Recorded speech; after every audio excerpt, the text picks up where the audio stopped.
Bapak Muhammad Saiful. Bapak Muhammad Saiful sudah ada? Oh ya, alhamdulillah. Monggo Pak, Bapak Ibu, Pak Muhammad Saiful akan bercerita tentang penelitiannya. Judulnya adalah Distribution and Mechanism of Overpressure in the Lok Sumawe Block, Northwestern part of North Sumatra Basin.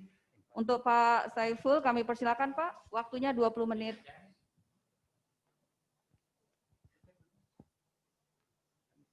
Baik, terima kasih. Assalamualaikum warahmatullahi wabarakatuh. Jam 1:37.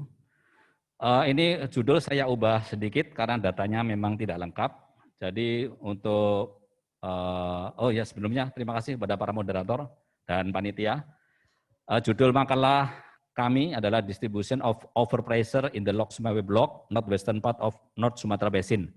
Jadi N mekanismenya dibatalkan. Ini presentasinya bersama Bapak Hakim, Komunisya Barani, dan Bapak Setiawan.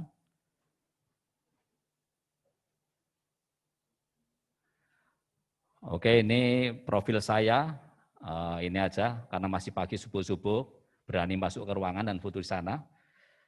Saya background-nya adalah di ITB, UITB, kemudian di geologi semuanya dan geofisika, dan terakhir dalam overpressure. Pada siang ini yang kami sampaikan ini cukup sederhana. Baik, ini outline dari presentasi saya. Dari pertama adalah latar belakang, kemudian metodologi, kemudian hasil dan diskusi, dan ditutup dengan kesimpulan. Pertama adalah latar belakang. Ini adalah fisiografi cekungan cekungan Sumatera Utara. Jadi pada Saiful pada tahun 2015 sudah melakukan penelitian sebagai bagian dari disertasi di ITB di sini.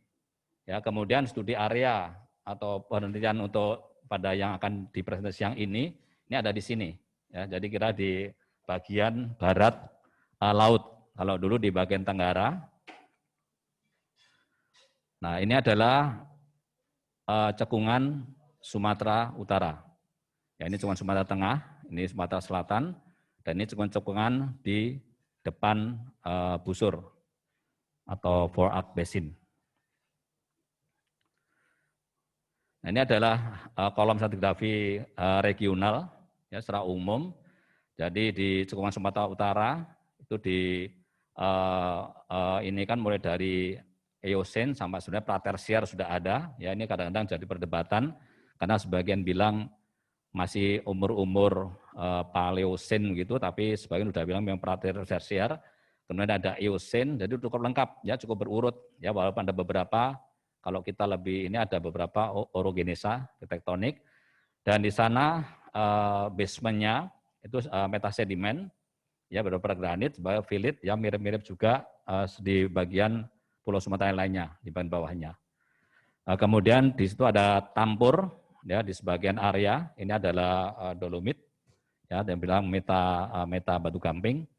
Kemudian ada parapat ya, bruksa, kemudian ada bampo. Nah, ini yang menarik di daerah-daerah Sumatera Utara untuk eksplorasi migas, itu kita tertarik dengan batu gamping petu, formasi petu.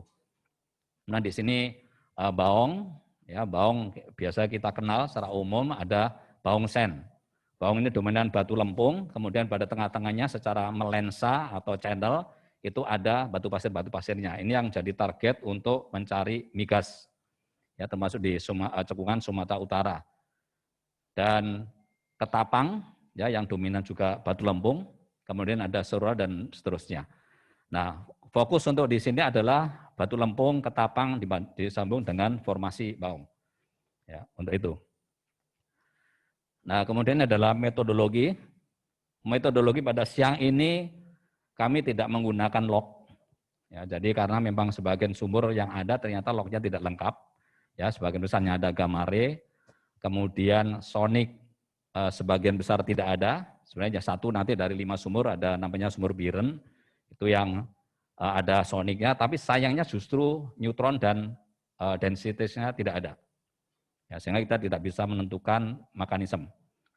Nah, kemudian jadi pada siang ini yang kami fokuskan adalah data-data berdasarkan laporan sumur, yaitu mulai dari berat lumpur pengeboran maksudnya, kemudian ada connection gas, kemudian juga ada data-data leak of test, ya, kemudian ada juga data-data uji formasi, dan juga sebagian ada uji produksi.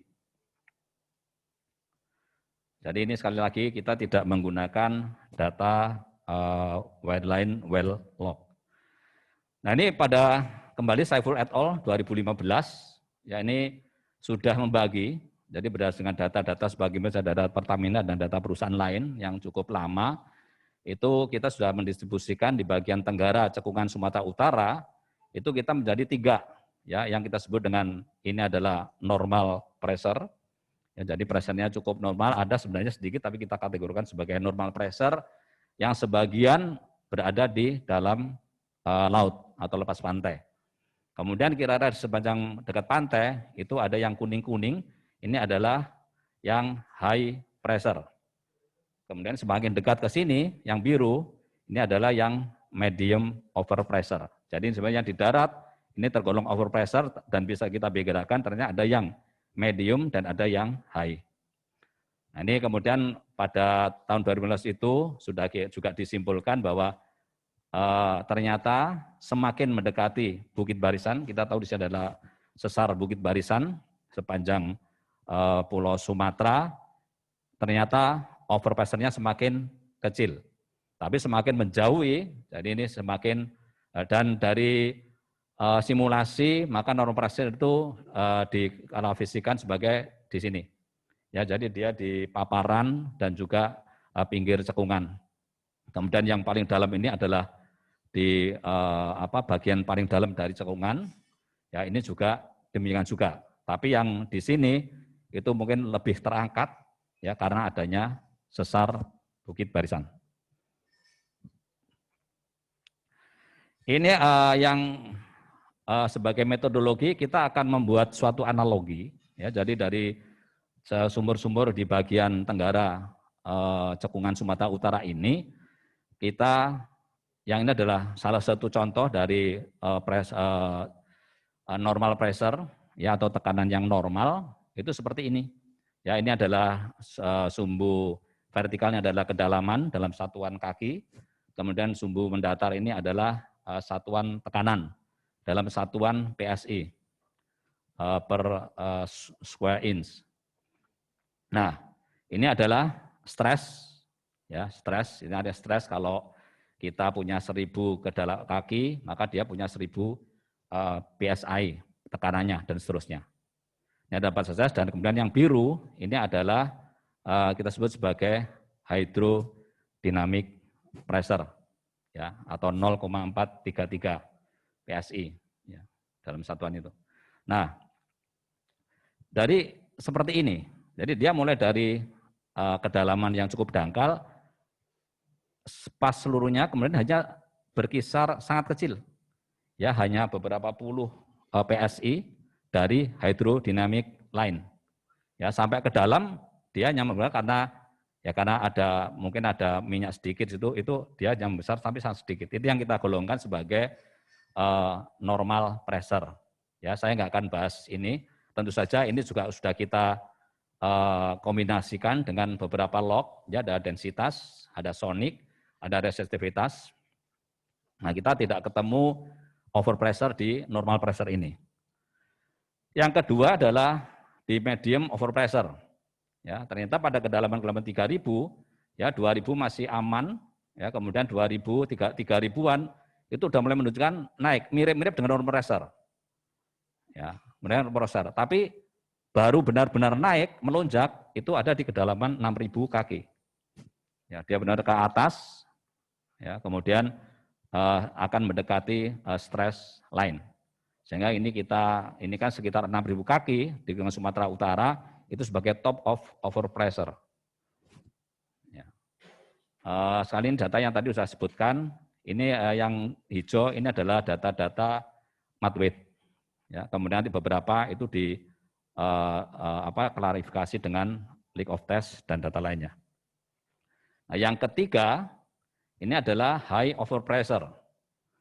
Ya, ini 1000, 2000, 3000 masih agak aman, tiba-tiba 3000 sedikit, 3500 langsung melonjak. Ya, dari kedalaman lokal sudah langsung ini, sehingga kedalaman 8000, 9000 itu sudah sangat tinggi. Ya, mud weight-nya. Ya, dan ini top overpressure-nya kita ketahui di sini. Sekali lagi saya tidak terlalu bahas di Wheelock ya, tapi ini sudah divalidasi dengan Wheelock. Ini. Ya.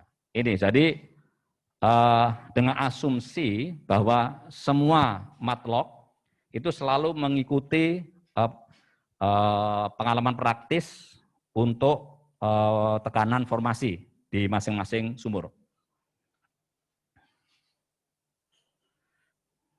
Nah, dari situ ini sebagai resume 2015 ini, maka kita kenal ada normal pressure seperti ini, kemudian medium pressure dia naik tapi lebih dalam, sedangkan di high overpressure dia kedalaman yang cukup dangkal, relatif dangkal, dia sudah tinggi. Jadi inilah tiga ini yang akan kita jadikan analogi untuk membagi atau mengklasifikasikan sumur-sumur di sebelah barat laut atau tepatnya di blok Lok Sumawe. Jadi cukup sederhana, ini adalah hasil dan diskusi. Nah ini dipasang di sini untuk pembagian di sumur sebelah tenggara. Ini sumur salah satu sumur, kita mulai dengan Candralila namanya. Nah kemudian kita lihat, ya langsung saja bahwa ini adalah stress line, ini adalah hidrodinamik line. Nah sumur ini seperti ini polanya. Ya ini ada beberapa LOT ya sebagai untuk integrasi juga dan validasi, dan ini adalah mud weight-nya. Nah ternyata 3000 sumur ini sudah mulai meninggi. Ya sebenarnya ini mulai dari berapa ini 2700, 2800 itu sudah langsung meninggi. Sehingga dia cukup tinggi. Nah di sini dia trennya akan sejajar dengan stress line. Ya, sehingga kita bisa golongkan, ya mudah ya ini menggolongkan, dia akan kira-kira sama dengan kurva atau pola yang ini, yaitu sebagai high overpressure. Cara yang sama ya kita lakukan untuk sumur Ratna Dewi. Ya, ini begini, ya kemudian dia juga 2000, ini 3000, udah mulai naik ya 2600, 2500 sudah mulai naik. Saya naik. Kita tidak punya data di sini. Ini datanya juga dipertanyakan, tapi kemungkinan kalau dia diteruskan, kemudian dia akan makin tinggi. Oh ya, tadi ada beberapa ya, nggak saya singgung, tapi ini juga kita sesuaikan dengan formasi yang ada. Ini adalah formasi ketapang, jadi mulai di bagian atas ya, di atas formasi ketapang sudah mulai naik. Demikian sumur yang Candalila tadi. Jadi dengan demikian, ini juga kita kategorikan sebagai high overpressure.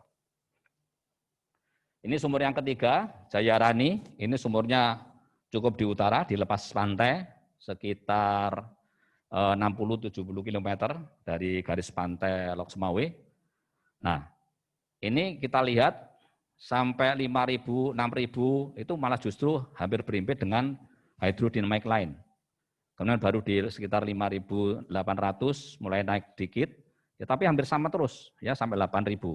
Memang ada overpressure, tapi dia cukup dalam, ya 9.000 baru naik. Ya ini dengan kita lihat mulai dangkal ini, dan ini juga waktu naik mulai dari ketapang juga. Ya, tapi ini dengan kedalaman yang ada, kita golongkan sebagai medium overpressure. Nah, sumur berikutnya adalah sumur Duyung 1. Ya ini kita lihat, ya ini ada sebenarnya dia ada side track, ya sempat ada dua ya kita tambahkan, tapi kita abaikan saja. Kita lihat adalah yang warna hijau untuk data mud weight yang bisa dipercaya. Nah sama dengan cara tadi, ya ini adalah lower bound-nya, ini upper bound-nya, ini adalah ketapangnya. Ya jadi di ketapang dia masih agak aman. 2 menit ya, setelah tabang baru naik. Oke, jadi ini kita namakan sebagai normal pressure ya, karena sampai bawah cukup kecil. Nah ini adalah sumur yang kelima, Biren. Nah hal yang sama kita lakukan, dan dia ini agak naik, maka kita dapatkan ini adalah sebagai high overpressure ya, dan sangat tinggi. Ya beberapa hal ini memang harus dianalisis juga. Kenapa dia bisa sampai cukup sangat tinggi, ya mendekati ini juga side track sebenarnya. Nah dari situ ya tadi ini adalah lokasi, maaf ini enggak saya ini kan, tapi lokasi ini adalah lokasi Jayarani, yang normal pressure tadi, ini adalah Duyung, kemudian adalah sumur yang lainnya. Sehingga bisa kita bagi bahwa, oh kira-kira secara kasar bisa kita buat batas, ada high overpressure di sini, medium overpressure, dan normal pressure. Yang tentunya agak berbeda dengan yang di sini. Karena di sini, semakin mendekati di sininya, itu medium, kemudian high, dan dia overpressure. Nah ini memang saat ini belum kita sambungkan. Nah ini sebagai kesimpulan bahwa berdasarkan data sumur tadi, dari berat lumpur dan sebagainya, yang diplot ke dalam ini diagram pressure versus kedalaman, maka tipe-tipe jenis-jenis overpressure bisa kita bedakan, ya normal pressure, medium overpressure, dan high overpressure. Nah kemudian distribusi overpressure di daerah barat laut dari cekungan Sumatera Utara ini sama ya, dan juga mungkin sebagai kelanjutan dari overpressure regime yang ada di sebelah tenggara. Dengan catatan kemudian nanti ada perbedaan antara medium dan overpressure yang bisa dianalisis lebih lanjut. Jadi tidak bisa begitu saja langsung disambungkan. Nah tentu saja studi ini sebenarnya harus dilengkapi ya dengan well-log data. Jadi kalau mungkin bisa selain 5 sumur ini, kalau harus dicari sumur-sumur lainnya yang bisa kita korelasikan dengan adanya data sumur. Saya kira itu yang bisa saya bagikan pada siang ini. Dan terima kasih untuk manajemen Tetle, karena sampai pertengahan tahun ini saya bekerja untuk Tetle, dan teman-teman untuk Pak Ferry, Pak Ferdinand, dan Pak Yusak, yang telah membantu untuk penulisan makalah ini. Terima kasih. Assalamualaikum warahmatullahi wabarakatuh. Waalaikumsalam warahmatullahi wabarakatuh. Luar biasa sekali ya Pak ya hasil penelitiannya. Kira-kira berapa lama Pak waktu pelaksanaan penelitiannya? Waktunya kalau ngebornya lama. Ya. Sumurnya itu sumur yang mulai sumur-sumur tahun 80-90 sampai sumur-sumur tahun 2000 sekian ya, agak baru. Itu. Kalau ininya kita kan hanya desktop study saja. Cuma membuat menganalisis laporan-laporan, data tekanan aja. Ya. Ada kendala mungkin Pak pada saat menganalisis data dari lapangan? Yang nggak cukup itu aja, mencari data log.